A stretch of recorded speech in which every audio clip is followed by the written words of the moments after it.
amigo da classe tirou o 7º lugar, você tirou o 9º, você vai querer passar dele, no próximo mês você tirou o 5º, ele tirou o 6º, melhorou. Então, essa comparação, você é maior do que seu irmão, é menor, você joga melhor o vôlei do que o outro colega, é normal esse tipo de comparação.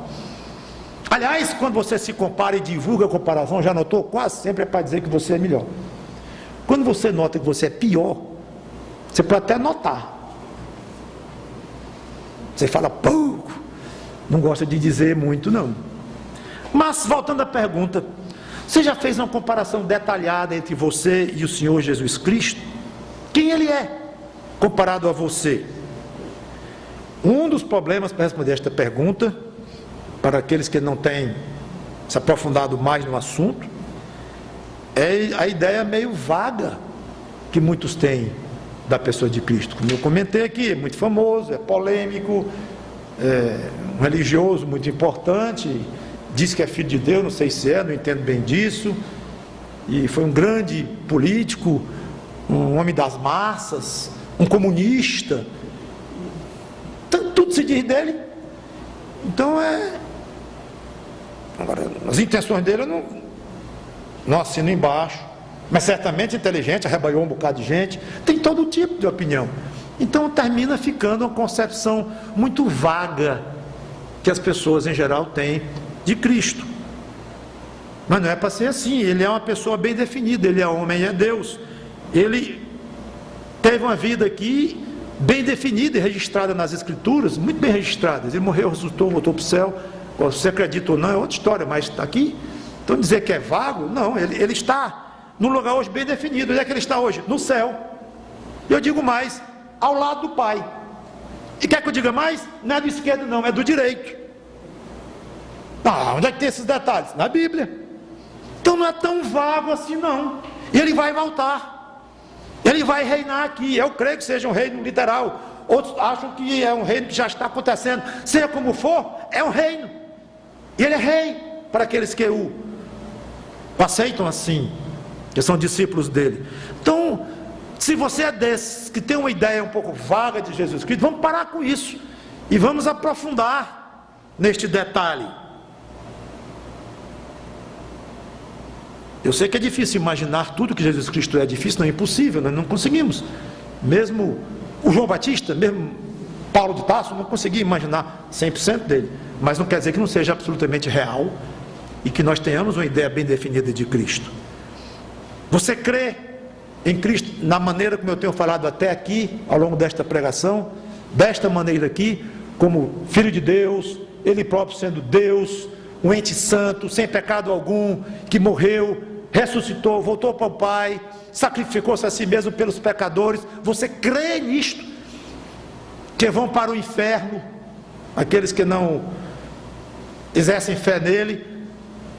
A primeira pergunta que você tem que fazer é essa: se você crê nisso, e uma vez crendo, está convencido de que ele é mais poderoso do que você, então é necessário reconhecer duas coisas. Quero só ajudar um pouco nessa sua linha de busca. É preciso reconhecer, e você dá um passo grande quando você reconhece, para reconhecer o tamanho do poder dele, a sua própria condição, frágil e prestes a desaparecer.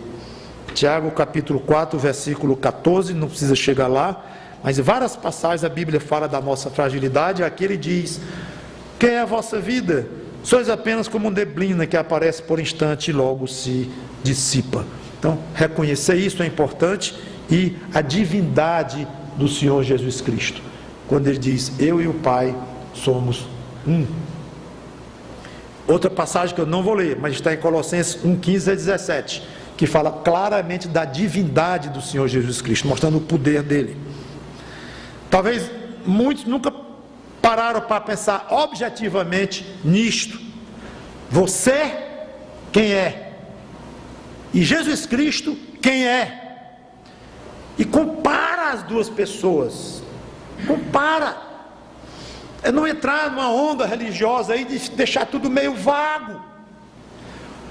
Meu amigo, não vai ter nada vago quando você morrer sozinho. A mulher ficou lá atrás, o marido ficou lá atrás, os filhos, os amigos, o dinheiro, tudo. Você está sozinho.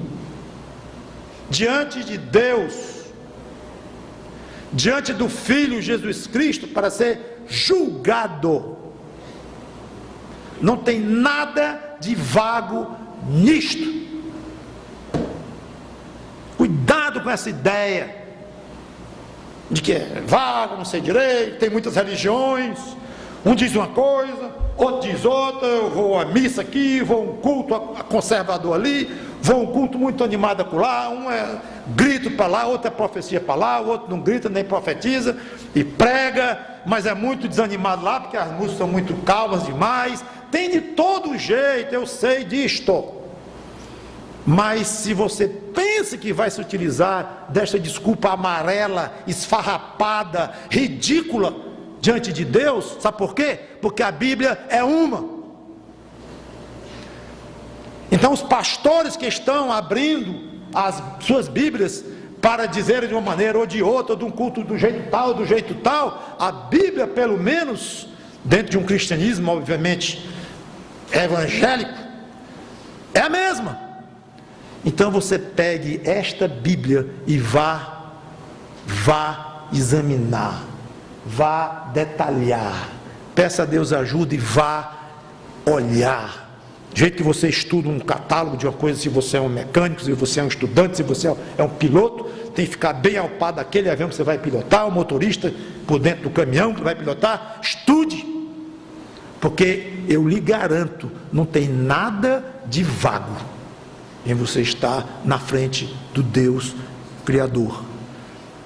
E a Bíblia diz: horrível coisa é cair nas mãos de um Deus vivo. Horrível para quem não tem Jesus Cristo.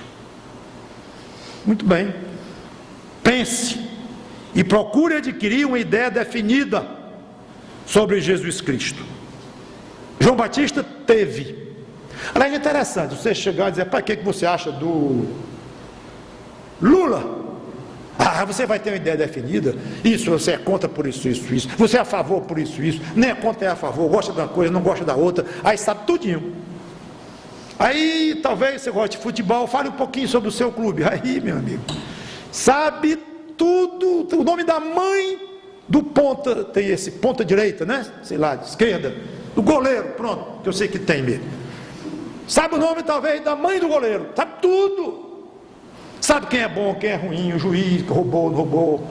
Sabe tudo. Definido. Briga, vai aos tapas. Por uma posição ideológica, política, talvez até religiosa. Mas quando eu falo de Jesus Cristo, eu não quero dizer religiosa naquele sentido de ser com relação a uma certa religião. Eu sou isso, eu estou aquilo, que eu aprendi meus pais, assim. Não. Eu estou falando é de uma ideia definida sobre a pessoa de Jesus Cristo. O que você acha de Jesus Cristo? Não gagueje não. Diga. É o seguinte: eu andei estudando e pelo que eu vi tem umas coisas que eu gosto e umas coisas que eu não gosto. Pô, já é alguma coisa. Eu não gosto disso dele, eu gosto daquilo. Já é uma ideia definida. Não, eu não gosto de nada dele. Com que base? Pelo que eu li, estudei. Mas a Bíblia já é alguma coisa. É melhor do que você não ter. Claro que o melhor mesmo é você ter uma ideia definida e crer naquilo que a Bíblia diz dele. Mas eu não estou nem chegando nesse ponto, eu não estou aqui para trás. Eu estou sugerindo que você que não tem uma ideia definida sobre Cristo, como João Batista tinha, que você adquira uma. Se é contra, é a favor, completamente contra, completamente a favor, ou metade, eu não sei. Eu sei o seguinte: João Batista tinha uma ideia definida. E ele disse a segunda coisa sobre Jesus Cristo.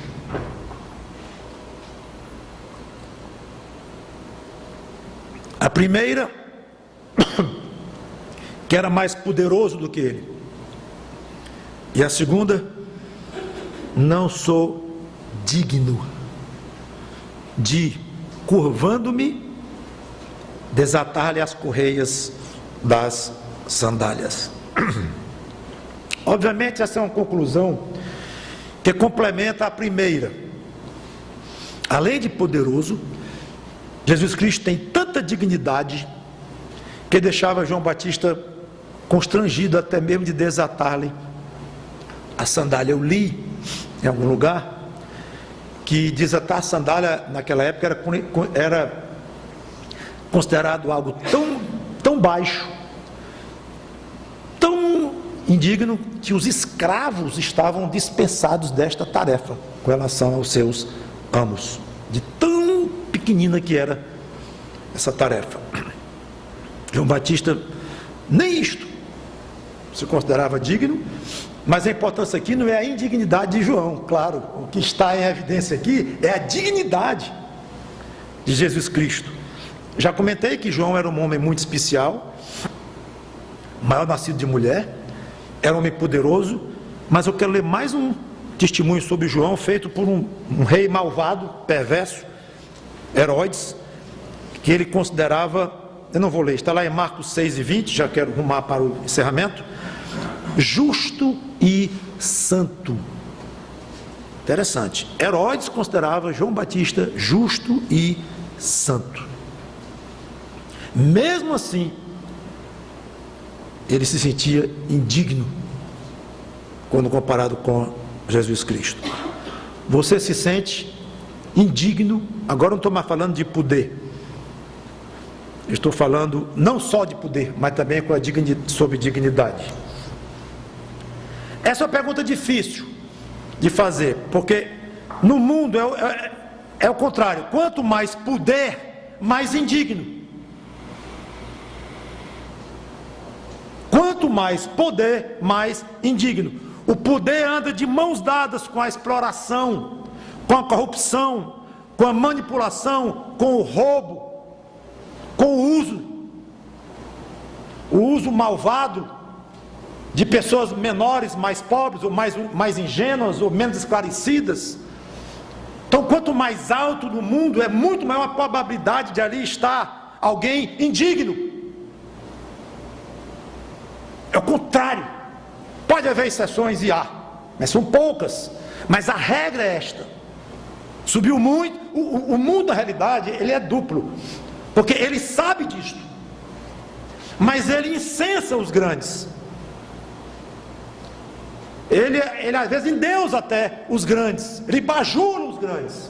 O pobre do homem é um ser tão miserável e tão incoerente que ele sabe disto, sabe que quanto mais alto uma pessoa vai, mais é provável que ele seja indigno pelo seu comportamento. O que é que ele fez para chegar tão alto no mundo desse?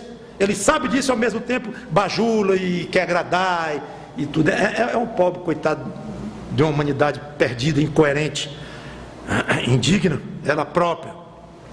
Mas com Jesus Cristo tem que se libertar desta regra do mundo. Quanto mais alto, quanto mais poder, deve ser mais indigno. Não, ele é extremamente poderoso e extremamente digno. As duas coisas. Não é fácil muitas vezes colocar isso na cabeça, porque nós não temos quase referencial aqui disto. Aliás, ele mesmo disse que quem quisesse segui-lo, quem quisesse ser grande, fosse pequeno, fosse servo. É o contrário. Ele não gosta de grandeza aqui na terra, engrandecimento, de poder. Ele não gosta disso, não. Tanto que ele nos desaconselhou fortemente com relação a poder, dinheiro, mandar nos outros, posição social. Ele desaconselha. Outro dia eu ouvi alguém dizendo, achei interessante no livro, se tinha alguém que não gostava de dinheiro, inimigo de dinheiro, era Jesus Cristo. Eu digo, interessante. Eu sei o seguinte, que uma das grandes surpresas de conhecer Jesus Cristo é descobrir a existência de alguém infinitamente poderoso e, ao mesmo tempo, infinitamente digno. É uma surpresa espetacular. É fascinante descobrir isto e conviver intimamente com alguém assim. Espero que você reconheça a sua indignidade diante de Cristo e sugiro pensar em duas coisas: se convencer do seu próprio estado de pecador e condenado. A Bíblia